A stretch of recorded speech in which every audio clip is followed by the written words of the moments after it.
कहानी की शुरुआत होती है स्कॉटलैंड के एक बेहद दूर दराज और सुनसान आइलैंड से, जहां माइकल मेसन नाम का एक शख्स अपनी पहचान छिपाकर पूरी दुनिया से कटकर रह रहा है। वो इतना अकेला है कि उसने अपने पालतू कुत्ते तक का कोई नाम नहीं रखा है। हर हफ्ते उसे राशन और ज़रूरत का सामान उसकी पुरानी रॉयल मरीन के दोस्त का भाई और उसकी भतीजी जैसी पहुंचाते हैं। जेसी को मेसन का यह रूखा और रहस्यमयी बर्ताव बिल्कुल पसंद नहीं है। लेकिन एक रात मौसम भयानक करवट लेता है।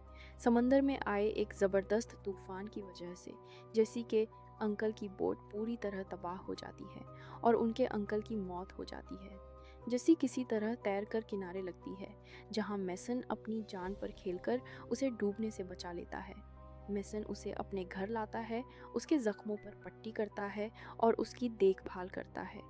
धीरे धीरे इस सुनसान आइलैंड पर चेस खेलते हुए इन दोनों के बीच एक बेहद खूबसूरत और इमोशनल बॉन्डिंग बनने लगती है। जेसी मेसन के अकेलेपन और उसके अंदर छिपे दर्द को समझने लगती है। जेसी के जख्मों के लिए दवाइयाँ खत्म हो रही थीं, इसलिए मेसन को न चाहते हुए भी पास के एक छोटे से कस्बे में जाना पड़ता है। लेकिन यही उसकी ज़िंदगी की सबसे बड़ी भूल साबित होती है। फार्मेसी में दवाई लेते वक्त मेसन का चेहरा वहां लगे सिक्योरिटी कैमरों में कैद हो जाता है। इधर लंदन में MI6 के हेडक्वार्टर में हलचल मच जाती है। दरअसल मेसन कोई साधारण इंसान नहीं, बल्कि MI6 के एक बेहद गुप्त और खूंखार ब्लैक काइट नाम के हत्यारे दस्ते का सबसे टॉप कमांडर था।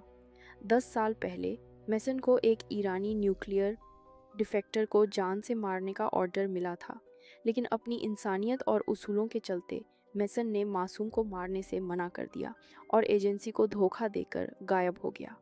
इस सीक्रेट एजेंसी का हेड मैनाफोर्ट 10 सालों से उसकी तलाश कर रहा था, ताकि अपने इस सबसे बड़े राज को हमेशा के लिए दफन कर सके। मैनाफोर्ट तुरंत अपने नए और बेरहम कातिल वर्कमैन को मेसन और उस बच्ची को ख़त्म करने के लिए कमांडो की एक पूरी टीम के साथ स्कॉटलैंड रवाना कर देता है। रात के घने अंधेरे और कोहरे के बीच हथियारबंद सिपाही मेसन के घर को चारों तरफ से घेर लेते हैं। लेकिन वो भूल गए थे कि उन्होंने किस शेर की मांद में पैर रखा है। मेसन को उनकी भनक लग जाती है। वो जेसी को एक सुरक्षित कोने में छुपाता है और फिर शुरू होता है असली स्टैथम स्टाइल एक्शन।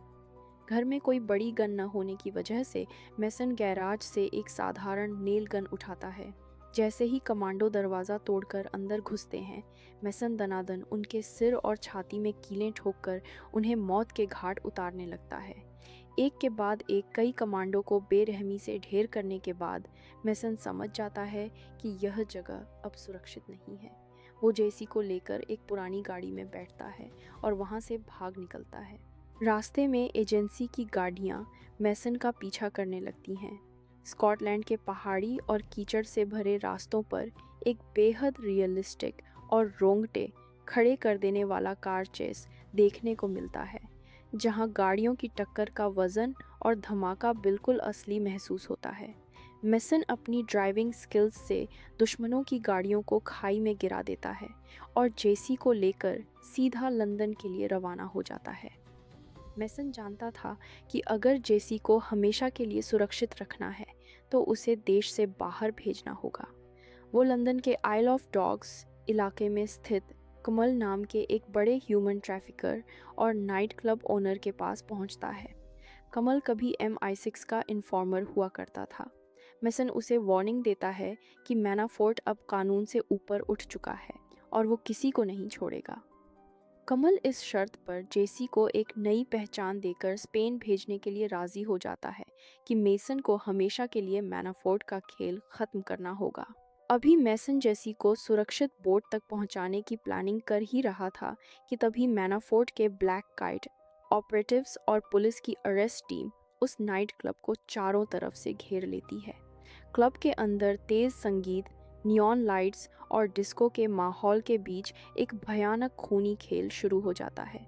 मैनाफोर्ट के गुर्गे अंधाधुंध फायरिंग करते हैं, लेकिन मेसन अपनी बेजोड़ कॉम्बैट स्किल्स का इस्तेमाल करते हुए किसी की हड्डियां तोड़ता है तो किसी की गन छीनकर उसी पर चला देता है। वो अकेले ही पूरी अरेस्ट टीम को निहत्था कर देता है और मैनाफोर्ट के खास शूटरों को ढेर करके जेसी को वहां से सुरक्षित बाहर निकाल लेता है। मैसन जेसी को दौड़ते हुए डॉक्स पर खड़ी स्पेन जाने वाली बोट के अंदर बैठा देता है। जेसी रोते हुए मैसन से कहती है कि वो उसे छोड़कर न जाए, लेकिन मैसन जानता है कि जब तक मैनाफोर्ट जिंदा है जेसी कभी चैन से नहीं जी पाएगी। जैसे ही बोट आगे बढ़ती है, पीछे से मैनाफोर्ट का सबसे खतरनाक टॉप हत्यारा वर्कमैन मैसन पर जानलेवा एम्बुश हमला कर देता है। डॉक्स पर मैसन और वर्कमैन के बीच एक बेहद रॉ और brutal hand to hand fight होती है। दोनों एक दूसरे पर जानलेवा वार करते हैं। वर्कमैन मैसन को घायल तो कर देता है, लेकिन मैसन अपने पुराने तजुर्बे का इस्तेमाल करके वर्कमैन को वहीं ख़त्म कर देता है। इसके तुरंत बाद मैसन सीधा मैनाफोर्ट के हेडक्वार्टर में घुसता है और उस मास्टरमाइंड का भी हमेशा के लिए खात्मा कर देता है, जिसने अपनी गंदी राजनीति के लिए कई मासूमों की जानें ली थी। जेसी को बचाने का उसका मिशन अब पूरा हो चुका था। फिल्म के अंत में हमें स्पेन का एक खूबसूरत और शांत नज़ारा दिखाया जाता है, जहां जेसी अब एक नॉर्मल और सुरक्षित ज़िंदगी जी रही है। वो एक पार्क में बैठी होती है, तभी उसे महसूस होता है कि कोई दूर से उस पर नज़र रख रहा है, और वो कोई और नहीं बल्कि उसका रक्षक माइकल मैसन ही है, जो खुद को छिपाकर आज भी दूर से अपनी उस बेटी जैसी बच्ची की हिफाजत कर रहा है। और इसी इमोशनल और पावरफुल सीन के साथ ये बेहतरीन एक्शन फिल्म यहीं ख़त्म हो जाती है।